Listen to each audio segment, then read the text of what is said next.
Hey, welcome to Coastal Connection, Embrace the Power. We have Caren Lock today, and we're going to be talking about mentorship. And she is an influencer. We're going to talk about leadership.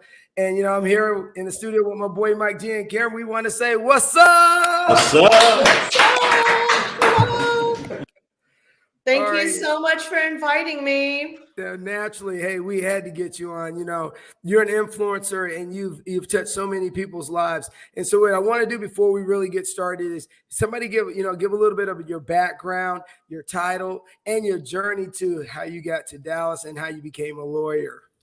Sure, absolutely. So I'm Caren Lock. My title is really long, but really it's Regional Vice President and Associate General Counsel for TIAA.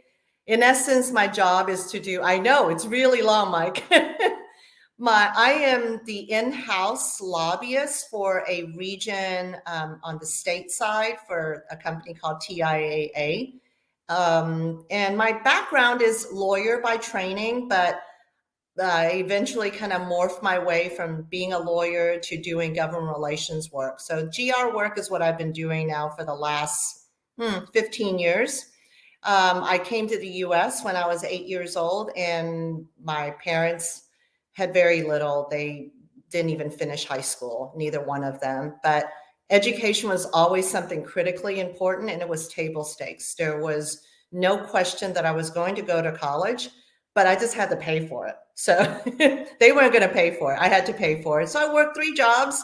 I worked at what was called Western Sizzlin at the time, waiting tables. I worked at McDonald's, and you'll love this. I cleaned toilets at the school campus because I got a break on the tuition if I worked there. So it was work study. And so that's kind of a little bit of my journey. And I went off to college in Kansas, came back to Baylor Law School. That was some good training at Baylor Law School. And we can talk a little bit about resilience there. Awesome. The one thing that I wanted to ask you that I find is very important because I've known you for a while. Your son's a Marine. Your husband's a very good businessman on everything he touches, and you're just full of energy and resiliency. And I met you at the Dallas Assembly. I finally met you on a plane. Then we were at the Dallas Assembly speaking, and you're just an impactful person for your community. And one thing I actually want to talk about is the Orchid program that you work before we go any further and throw it up so the guests can kind of see what you do with the Orchid program. Yes, well, I love talking about the Orchid Giving Circle. So Orchid Giving Circle was started with a small idea in Dallas. We don't have a lot of philanthropy dollars going to the Asian community. Actually, in all of the US, less than 1% of philanthropic dollars goes to the Asian community. So me and a group of women, we kept seeing each other over and over again in the Asian community during different fundraisers or even conferences. And we just decided to get together, and we were going to raise money in Dallas and grant it out in Dallas or in the Dallas-Fort Worth community. And we were started in 2015. We had a mission to maybe raise $50,000 that year.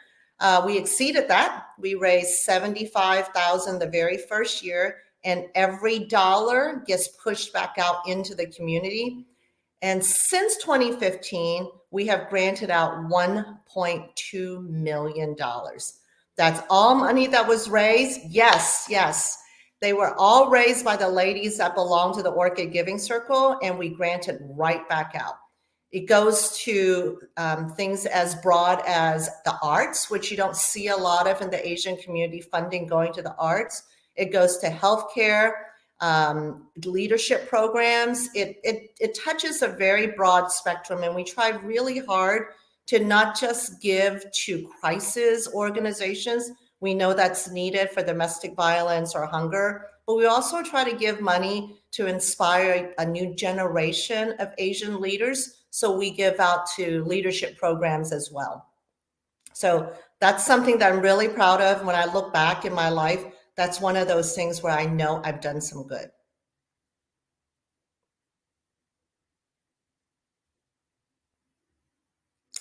and help your community as you shape and help your community, your journey, right? As you became a lawyer, what kind of law do you actually work? Do you actually work criminal law? Do you actually work family law? Or do you actually work corporate law? What do you do? And why did you choose the field you chose as you went forward in the law profession?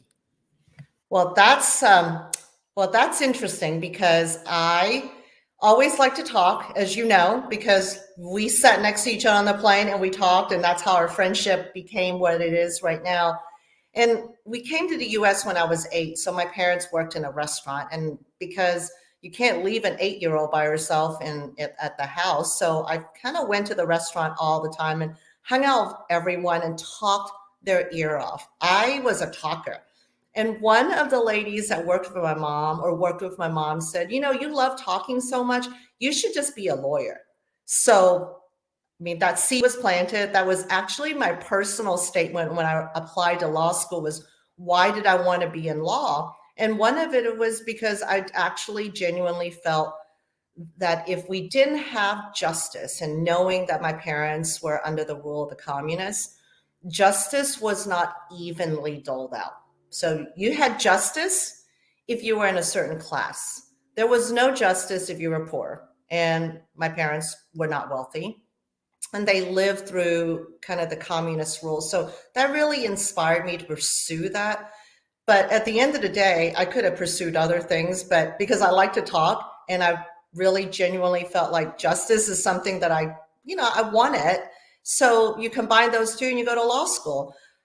Baylor was kind enough to offer me some scholarship money. And so you can see the kind of the whole journey that we talk about is just opportunities and being given some of the right opportunities. Obviously, I had to work hard, but Baylor is a unique law school. They prepare lawyers to be trial lawyers. So when you are done with Baylor, you can go in the courtroom immediately. And there were some times that I really didn't feel like I could make it. And at the very last year of law school is a class called Practice Court. It's full year. It is the worst time of your law school experience. Everybody who goes to Baylor knows practice court. They call it PC.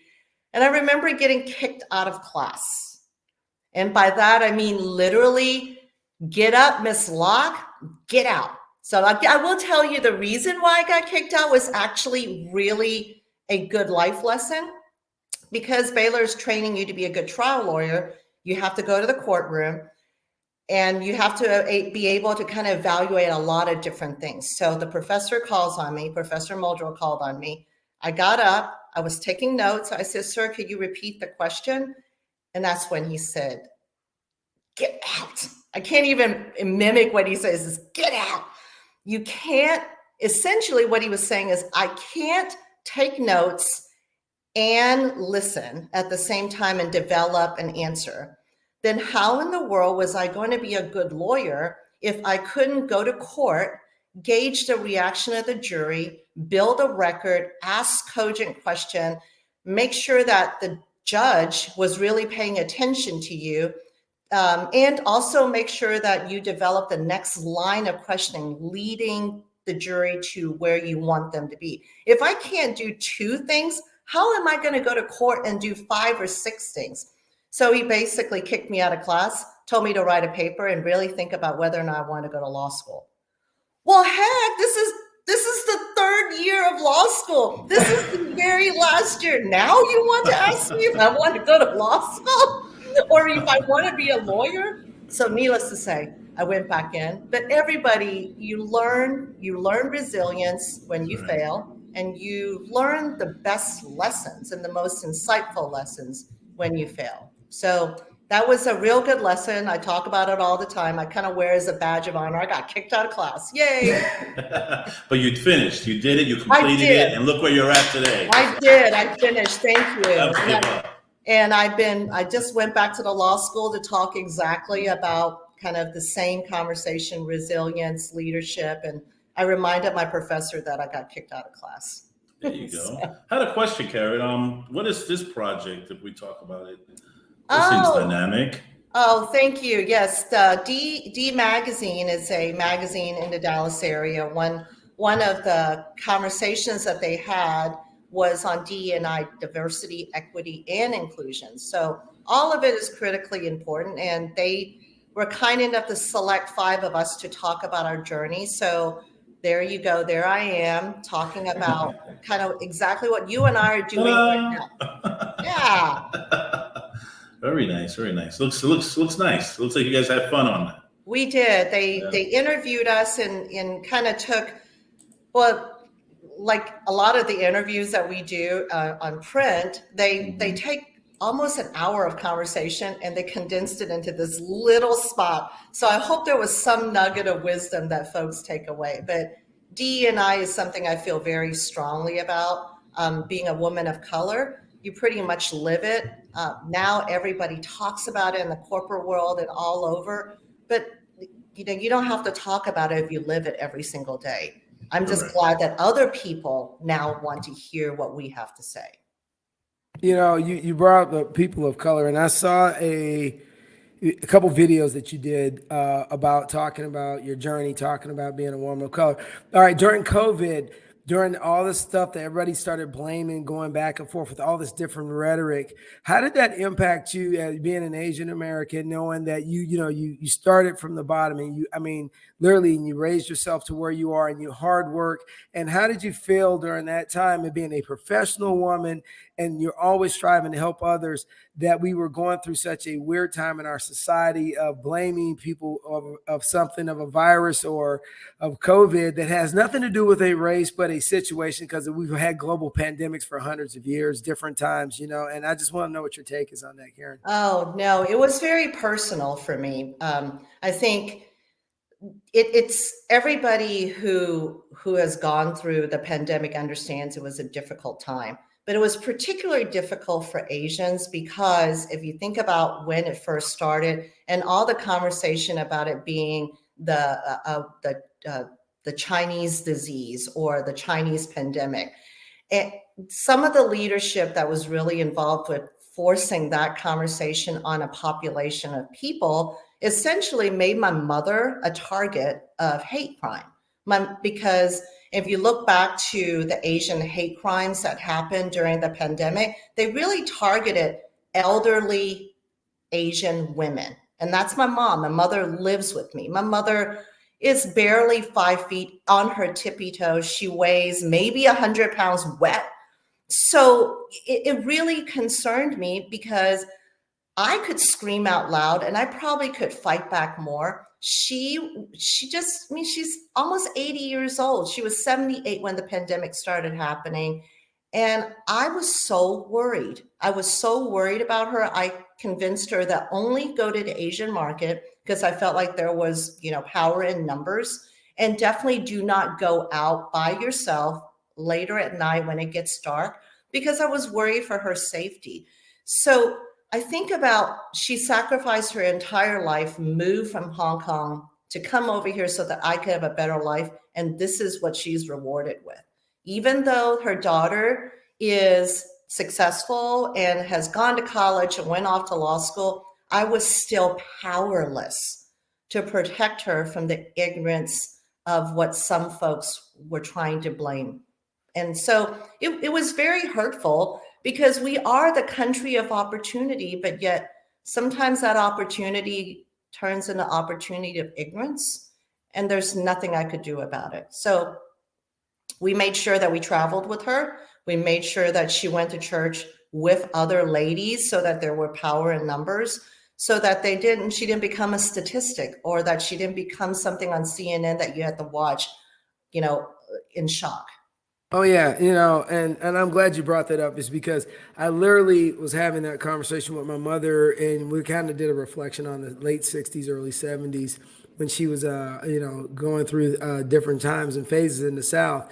As we look at America, and definitely you, I heard one of your speeches, and you were discussing that you're not the part of the journey, but being an Asian woman trying to make a difference, being a woman of color, trying to make a difference in a profession, and that you were very motivational in that speech of telling people that, you got to keep striving, you got to keep pushing forward, and you can never give up. I want to try to figure out what fuels you. What is the thing that makes you so unique that you are always happy, you're full of energy, and that you just always want the best version of the people around you? Well, so I will say this, Vince, I learned from people around me. My favorite phrase is water seeks its own level. There is a reason why you and I are friends. You couldn't get rid of me if you tried. You just couldn't, because you inspired me. If you surround yourself with people that inspired you, you'll want to do better. So I feel that first and foremost, but it's a moral imperative. I feel it's a moral imperative for you and for me to reach back and pull up. We did not get here alone. We stepped on the shoulders of others, and people gave us an extra hand and pulled us forward. So it is a moral obligation for me to reach back and pull up. So that's what I feel, and that's what I try to do on any given day. The conversation I just had at Baylor Law School, I gave my phone number and I gave my email to all the students that was in the room. And I said, I really mean it when I tell you should call me. I'm waiting for some of them to call me back or email me, because if I have it in me to reach back and pull up and just help one or two people, those one or two people will then go back and remember and pull someone else back. So it's paying it forward. And that's, somebody did it for me. Multiple people did it for me, and not just women. So it's important for me to always remind people that you need friends across the broad spectrum. So men have helped me, women have helped me, and women and men of different color and ethnicity have helped. So I'm just grateful that I'm in a place where I can actually be able to give back. And if you never, ever forget that. You keep changing. You've evolved since you got to came to America. You've evolved so much. And the one thing that I've learned in my own journeys is that you surround yourself with good people, good things do happen. And Mike, my co-host, he's good people. He makes things happen because so much stuff behind the scene. What is your balance? What balances you out in your life, and what's around you that just balances you out to make you the best version of yourself every day? I try to have grace. I always talk about this. Women, we expect so much of ourselves. If we are not the perfect mother, and we're not the perfect wife, and we're not the perfect PTA, whatever it is, the whole world is a failure. I mean, we can take one little bad thing and we can immediately turn ourselves into the worst of anything. So I try to remember to have grace for myself. And when something goes wrong, I try to go, all right, well, that happens. Okay, move on. It's so hard though. So what I do is I surround myself with good girlfriends. I have a group of people who are just, they will tell me when I have spinach between my teeth. They will tell me when they find a good article about me, they'll send it to me. So they will lift me up when I have a bad day. They will send me cookies just to remind me, hey, there is goodness in this world. So that's important. I also practice a lot of self-care. I know now when to say no. It's hard because at the very beginning, anybody who asks you to do something, you say yes. Now I try really hard to focus on things that make me glow. And by that, I mean, there's something in everybody that they're passionate about, and it makes you glow. And what makes me glow is to help women and girls. And it's not that I don't care about cancer research. And it's not that I don't care about puppies. And it's not that I don't appreciate the arts. Those are all things other people that makes them glow. Helping women and girls make me glow. So if it's about women and girls, I will find time. And that is in some ways something that gives me joy, and I practice it, and it makes me feel like I'm doing something good in the world. And I also do yoga. So I got a question, Caren. What would you tell leaders how to be leaders, equal to their employees and stuff like that? Because you're high on the level. Some people lose themselves. How would you say as a leader put yourself eye to eye with the employee? How to be a better leader for other people, directors, managers, VPs, stuff like that. I think it's important for leaders to be self-aware. That's the first and foremost. And by being self-aware, you have to understand that you did not get here on your own. Somebody made way for you. Somebody helped you along the way. So being kind will go a long, long way. My very first job out of law school, I went to an interview. The receptionist was sitting there and we just chit-chatted. Turns out she wasn't the receptionist. She was the senior partner's assistant, but she was just helping out. I did not know that at the time. And I remember her name was Shelly. I don't remember Shelly's last name. And on the way out, I told Shelly I really appreciated her hospitality, and I appreciated that she, took time to talk to me. Turns out I did get the job. Later on, I found out that she told the partner that I was the only one of the prospective lawyers, because I had just graduated, but I hadn't passed the bar. I was the only prospective lawyer who even gave her the time of day. So I like to think that maybe that had something to do with it, because if you are kind to people, people will want to do things for you. If you are a jerk, nobody wants to be around you, the first and foremost. You're lucky they don't try to sabotage you if you're a jerk. So I think that goes a long way. And I think that's the same way for any good leader, is being self-aware, knowing what you're good at and knowing what you're not good at. I think that's important. And that's a lifelong journey, because what I was really good at when I was a younger lawyer isn't what I'm good at now. I feel like I've mastered that, but now I'm working on other things. So my other thing now is to make sure that I surround myself with more people like you, Mike, and more people like like General Bugs. So.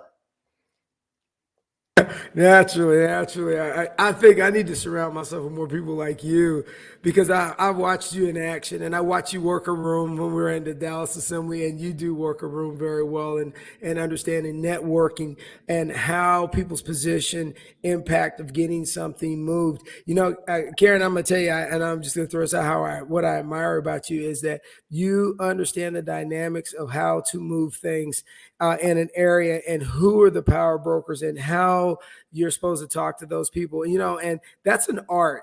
That is, everybody doesn't have that skill set that you've inherited over the years. So maybe working in the restaurant with your parents, Yes. gave you that unfair advantage of people watching, people dialogue, and it's paid off for you. So as we get closer to the end of the show, one thing that I'd love to hear from you is what is your footprint in the sand that you want to leave? What is the legacy that you want to leave for the next generation? So there's a lot of young women out there, or young boys that, say, you know what, Caren Lock had it together. I want to be like her. I want young girls of color know that they are not alone. It's very hard sometimes, because you look, and even now, as far as we have come, there is still so much inequity out there. I want little girls of color to understand that they're not alone in this world. There are lots of people out there that want to help them. What you have to remember is to always ask. We get so worried about what people think about us, or they get focused on this aspect of the way they look, or whether or not they fit in. There are so many people out there like me and you and Mike who are willing to help. You just need to ask. If you ask and somebody says no, okay, fine, all right, no harm, no foul. But you know what? Somebody will say yes. I guarantee it. I guarantee somebody will say yes, because when you help somebody, it makes you feel good. I mean, all the endorphins kick in, everybody feels good. So we want to help. I just want young women of color to remember that it is not linear. You don't have to just ask the woman that looks just like you, because one of my mentees, somebody that I'm helping with in the company, is a young African-American woman. So it's not that you have to only go to somebody that looks just like you. Remember to find mentorship and remember to find leaders, and you will be that. Just give yourself a little bit of grace. Very nice. That's very informative. Very informative. And Thank you so much, Mike. In general, you are so inspiring, Mike. I hope that I have more opportunities to talk to thank you. you. Thank you. You as well. Thank you. I've learned so much right now. So much. And we can keep it going and going and going, because that's how we keep it rolling. That's right. I'm just me, Caren. I'm just me. See, there you go again. That's why I know you're a leader, because you're just talking about everyone else and not yourself. Try not to. I'm not that important. Trust me. I'm not.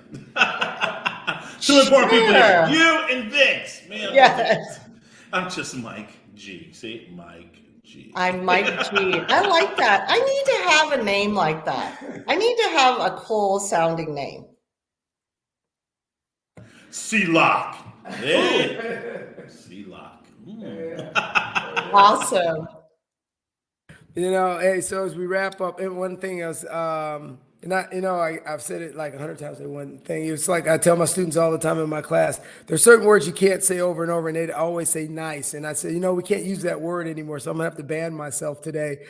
Caren, you are such an influential person, and I don't ever want you to stop what you're doing. And don't ever stop talking to people on the plane. And don't ever stop being the best version of yourself. And, it has been a pleasure, and it's always a pleasure. And definitely I'm going to see you come to Dallas Assembly. I definitely going to come down to Texas and see you, and get after it again and work. But, hey, anybody out there that's looking for an awesome board member to make a difference on their board, talk about diversity or just talk about leadership, Caren Lock is the person. She is a rock star. So if you're looking for a hot, cool, energetic, get after it board member, it's Caren. And I don't mean hot in the other wrong terms, in the right terms. If she gets after, she'll burn your fingers off. All right. So thank you so much, Vince. I would love more opportunities to talk to folks about this. And just, Mike, thank you so much for being a great co-host and making sure that the conversation is going. And I love what all you're doing. Thank you so much. Thank you, Caren. We appreciate you. And as we always say here at Coastal Connection, keep it rolling. All right. Take care.